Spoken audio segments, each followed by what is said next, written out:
L'Iran se trouve à un carrefour critique après une série de frappes militaires dévastatrices et précisément ciblées menées par Israël et les États-Unis. Ces attaques ont démantelé des infrastructures militaires et nucléaires clés, exposant de profondes vulnérabilités au sein du régime. Autrefois dominateur régional, l'Iran est maintenant confronté à une crise qui a brisé son image de force et laissé ses dirigeants sous le choc. Les frappes ont révélé non seulement des faiblesses militaires, mais aussi une profonde brèche dans les services de renseignement, semant la méfiance au plus haut niveau. Le régime, déjà sous pression interne, est maintenant confronté à une menace externe qu'il ne peut contrer. Les options de l'Iran se réduisent rapidement, l'obligeant à réévaluer fondamentalement son avenir. L'équilibre des pouvoirs au Moyen-Orient est en train de changer, car les leviers d'influence traditionnels de l'Iran sont rendus inefficaces. La supériorité technologique et en matière de renseignement a neutralisé la menace militaire de l'Iran sans une guerre à grande échelle. Le monde attend maintenant de voir comment Téhéran gérera cette transition forcée sous une immense pression. Le général Barry McCaffrey, un analyste militaire américain respecté, déclare sans ambages que la capacité de l'Iran à menacer ses voisins a été neutralisée. Les frappes ont systématiquement dégradé les défenses aériennes, la production de missiles et la recherche nucléaire de l'Iran, portant un coup potentiellement irréversible. McCaffrey décrit une campagne visant à mettre un terme aux ambitions nucléaires de l'Iran et à paralyser sa puissance offensive. La dissuasion de l'Iran est brisée. Il ne peut plus menacer ses adversaires de manière crédible. Les États-Unis et leurs alliés détiennent maintenant un avantage militaire écrasant, isolant l'Iran diplomatiquement et économiquement. Cette nouvelle réalité laisse l'Iran en difficulté pour défendre sa souveraineté, son armée étant déjouée et démoralisée. Les mots de McCaffrey sont à la fois une analyse et un message. Les options militaires de l'Iran sont épuisées et la négociation est désormais sa seule voie. Des années de sanctions paralysantes ont dévasté l'économie iranienne, la coupant de la finance mondiale et réduisant drastiquement ses recettes pétrolières vitales. L'effondrement du rial et l'inflation galopante ont appauvri les Iraniens ordinaires, alimentant les troubles et érodant la confiance dans le régime. Les tentatives du gouvernement pour contrôler la crise ont échoué, entraînant des marchés noirs et une instabilité accrue. L'effondrement économique a paralysé la capacité de l'Iran à reconstruire son armée ou à soutenir ses mandataires régionaux. Le régime est pris dans un cycle. Les politiques agressives entraînent des sanctions, qui à leur tour affaiblissent son pouvoir. La destruction due aux récentes frappes aggrave la crise, car l'Iran manque de ressources pour se rétablir. Les sanctions sont devenues aussi puissantes que n'importe quelle arme, ne laissant à l'Iran aucune bonne option. Le programme nucléaire iranien, longtemps au centre de ses ambitions, a subi des revers catastrophiques. Les frappes sur des sites d'enrichissement clés comme Natanz et Fordow ont détruit des années d'investissement et de progrès. La reconstruction est presque impossible sous les sanctions et la menace constante de nouvelles attaques. Le régime est confronté à un choix difficile, abandonner ses ambitions nucléaires ou tenter une reconstruction futile et coûteuse. La perte de son levier nucléaire modifie fondamentalement la position de négociation de l'Iran. Les attaques ont exposé la vulnérabilité même des sites les plus fortifiés de l'Iran, sapant la crédibilité du régime. Le prestige des gardiens de la révolution est brisé et la principale monnaie d'échange de l'Iran a disparu. Maintenant, l'Iran doit négocier depuis une position de faiblesse, sa menace nucléaire étant neutralisée. La force militaire conventionnelle de l'Iran s'est avérée largement illusoire. Des frappes de précision ont détruit des installations de missiles et de drones, paralysant la capacité de l'Iran à projeter sa puissance ou à approvisionner ses mandataires. L'armée régulière et les gardiens de la révolution se retrouvent avec un équipement obsolète et un moral en chute libre. Les options de l'Iran, représailles ou activation de mandataires, risquent une nouvelle dévastation ou une guerre régionale qu'il ne peut gagner. Le régime est paralysé, incapable de réagir efficacement sans inviter le désastre. Le mythe de la puissance militaire iranienne a été brisé, laissant l'État incapable de défendre ses intérêts. La réalité est claire, la dissuasion militaire de l'Iran a disparu.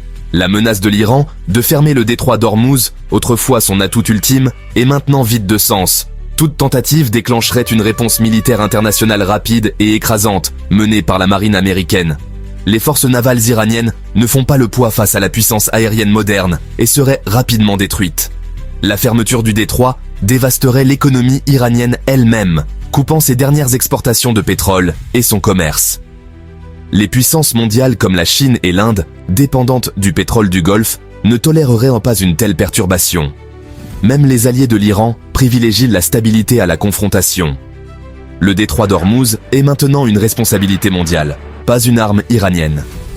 Téhéran ne peut pas se permettre d'y toucher. L'Iran a jadis considéré la Chine comme un bouclier stratégique contre la pression occidentale.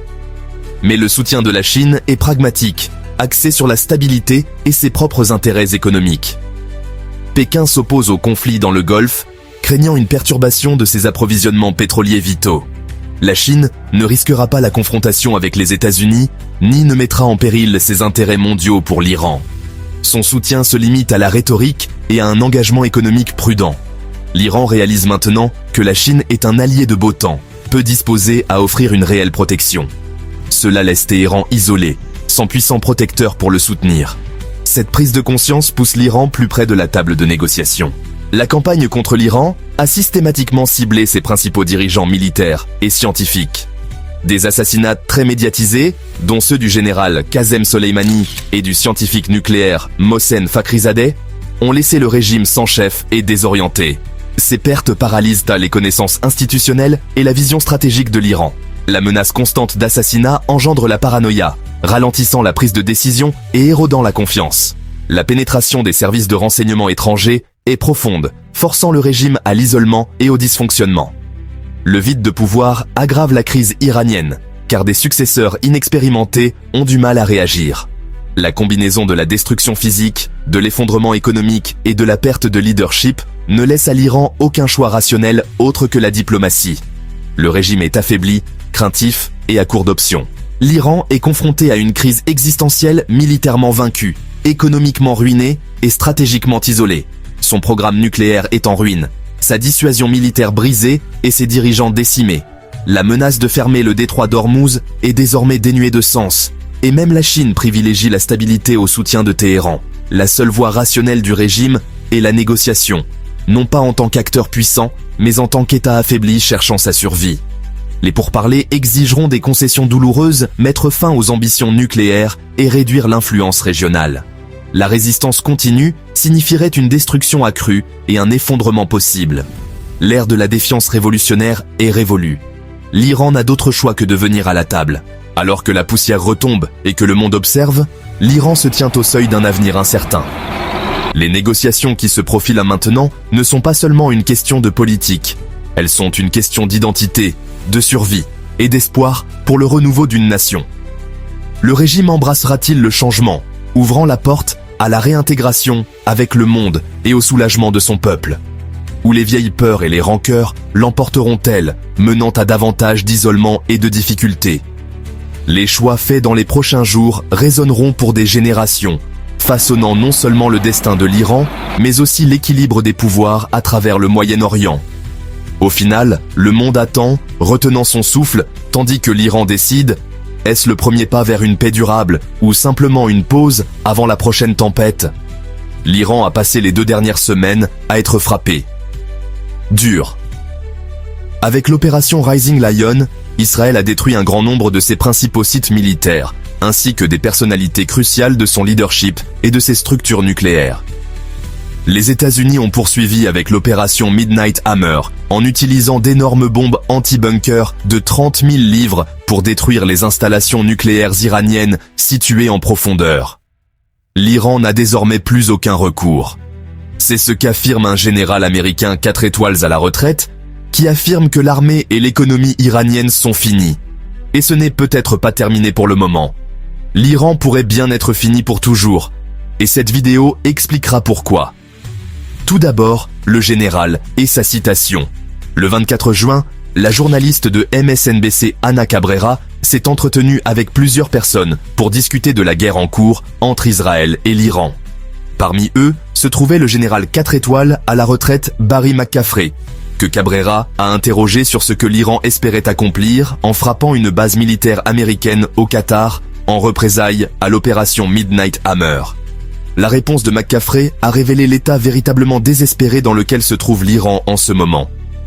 Il dit à propos de l'attaque du Qatar: « Je pense que c'était entièrement, de la part de l'Iran, une tentative de persuader sa propre population qu'elle n'était pas profondément humiliée, qu'elle n'était pas soumise à la domination israélienne de son espace aérien. » Et l'Iran doit donner cette impression apparemment fausse dès maintenant.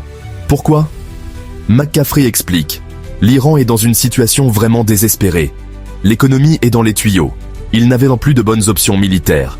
Ils ne pouvaient pas fermer le golfe Persique au pétrole.